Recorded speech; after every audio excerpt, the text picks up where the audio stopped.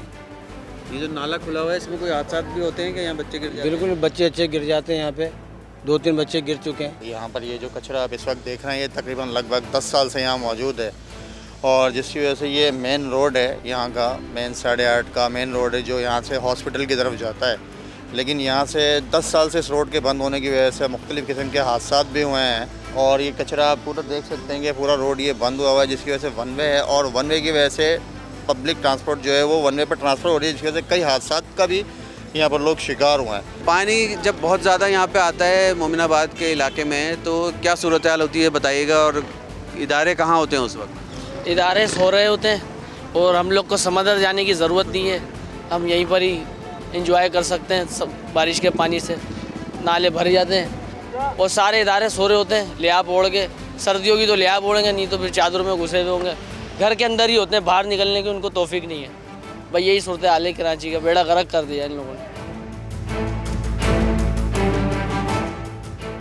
قومی اسمبلی کے حلقہ این 246 اور صوبائی اسمبلی کے PS 120 اور 121 کے ہم نے آپ کو حالات دکھائے اور وہاں کے لوگوں کی بھی رائے بتائی۔ اب دیکھنا یہ ہے کہ آنے والے انتخابات میں کامیاب ہو کر آنے والے سیاستدان اس علاقے کی قسمت کس طرح سے بدلتے ہیں۔ کراچی کے اس حلقے کی حالت زار کیا ہے، عوام کیا کہتے ہیں، یہ تو آپ نے جان لیا۔ اب کچھ بات کر لیتے ہیں جنوبی پنجاب کے بڑے شہر ملتان کی۔ یہاں کا حلقہ NA 149 یہ 9,07,757 نفوس پر مشتمل حلقہ ہے۔ اس حلقے میں 2,65,943 رجسٹرڈ ووٹرز ہیں، 1,38,874 مرد جبکہ 1,27,069 خواتین ووٹرز اپنا حق رائے دہی استعمال کریں گی۔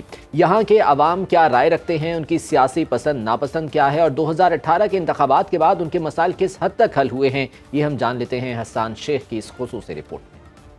آج ہم بات کریں گے ملتان کے حلقہ NA 149 کی، جو کہ آئندہ عام انتخابات میں سب سے زیادہ اہمیت اختیار کر چکا ہے۔ گزشتہ عام انتخابات میں 2018 کے الیکشن میں تحریک انصاف کے ملک عامر ڈوگر جو ہے یہاں سے فتح یاب ہوئے تھے۔ اس حلقے کے بنیادی مسائل کیا ہے، کیا ان میں جو ہے ترقیاتی کام ہوئے ہیں یا نہیں ہوئے، بنیادی مسائل حل کیے گئے ہیں کیا نہیں کیے گئے، انہی حلقے کے علاقہ مکینوں سے جانتے ہیں۔ ہماری بیسک نیڈ تو یہی ہے کہ سہولت جو صحت کی سہولیات ہیں وہ بہتر ہو سکیں۔ کارڈیولوجی فیز جو 2 چل رہا ہے اور تقریباً 5-6 سال سے ہم یہی دیکھ رہے ہیں کہ جی وہ بن رہا ہے، ابھی تک جو ہے وہ منصوبہ کمپلیٹ نہیں ہوا، اور اس کے علاوہ وہ مدر چائلڈ والا جو ہاسپٹل ہے تو مطلب وہ بھی ابھی تک مطلب تعطل کا شکار ہے۔ یہاں سے 3 سے 4 کلومیٹر دور جو ہے وہ ڈگری کالج ہے، اور یہاں قریب ترین جو ہے وہ مطلب کوئی ایسا اسکول یا یونیورسٹی نہیں ہے، ہائی اسکول نہیں ہے۔ پانی کے بہت مسائل ہیں، پینے کا صاف پانی نہیں ہے، بالکل لوگ بہت پریشان ہیں، بہت زیادہ۔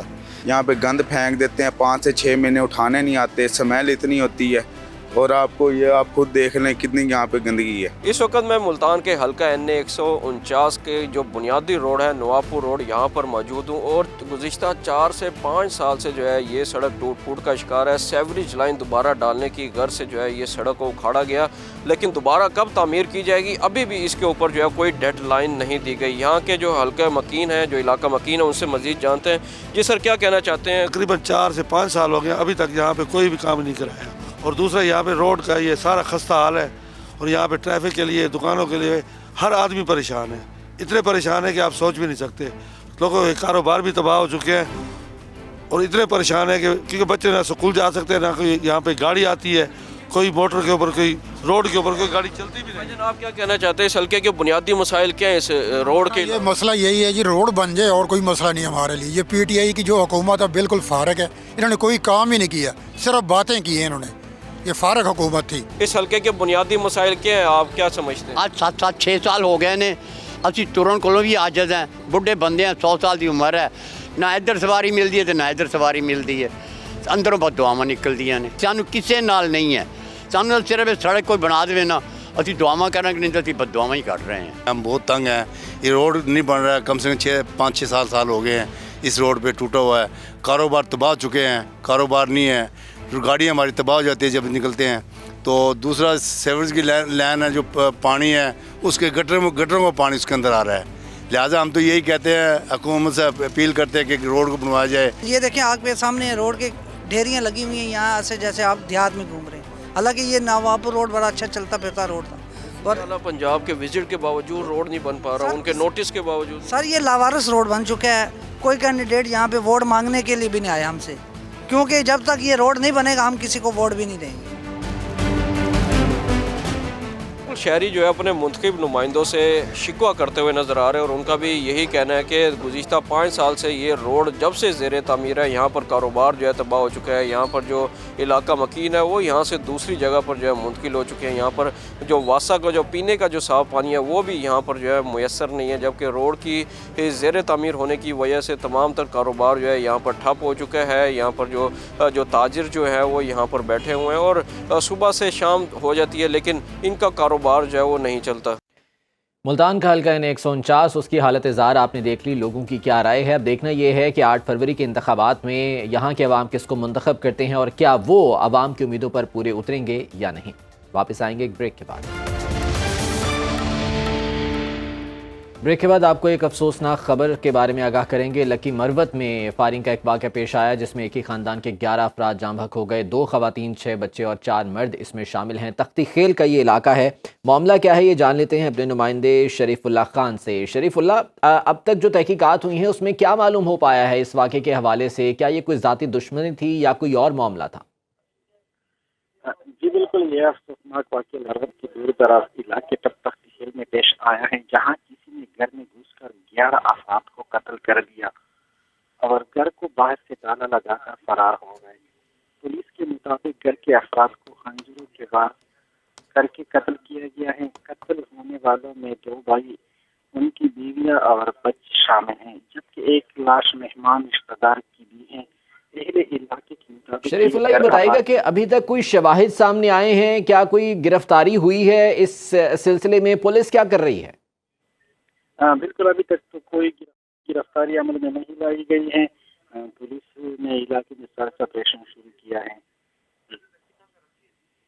ٹھیک ہے، تو کوئی شواہد اس سلسلے میں اب تک انویسٹیگیشنز میں سامنے آ سکے؟ نہیں، ابھی تک تو ایسا نہیں، لیکن پولیس یہ بتا رہے کہ پرانی دشمنی کا شخصانہ لگ رہا ہے۔ اچھا، اور یہ بھی بتایا گیا تھا کہ جس گھر میں یہ قتل ہوئے ہیں اس کے ساتھ والے گھر سے بھی کوئی لاش برآمد ہوئی ہے، اس بارے میں کیا اطلاعات ہیں؟ جی بالکل، دوسرے گھر سے ان کی ایک لاش برآمد ہوئی، وہ بھی مہمان کی بتائی جا رہی ہیں۔ جی ٹھیک ہے، تو ابھی یہ تمام تر لاشیں ہسپتال میں کیا پوسٹ مارٹم ہو گیا ان کا؟